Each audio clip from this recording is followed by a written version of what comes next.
Temuan kasus baru tersebut setelah pemeriksaan sampel yang dilakukan oleh Kementerian Kesehatan. Tim Dinas Kesehatan Kabupaten Pidi bersama dengan Dinas Kesehatan Provinsi Aceh, Kementerian Kesehatan, WHO, dan UNICEF telah melakukan sejumlah tindakan penting, termasuk melakukan pelacakan untuk mencari kasus lumpuh layu lain di sekitar tempat tinggal kasus.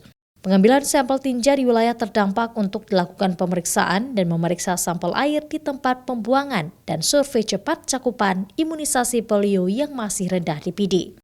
Dinas Kesehatan Provinsi Aceh mengatakan untuk kasus kedua dan ketiga masih belum didapatkan secara detail anak yang mengalami lumpuh layu tersebut.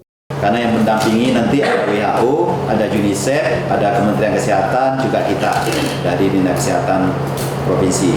Jadi kami memiliki tim untuk melaksanakan penanganan ini. Mudah-mudahan kita harapkan selesai di bulan Desember. Imunisasi polio tambahan bagi semua anak usia 0 sampai 13 tahun di seluruh wilayah Provinsi Aceh sebanyak 2 putaran yang direncanakan akan mulai pada tanggal 28 November 2022. Syahril, Kompas TV, Banda Aceh.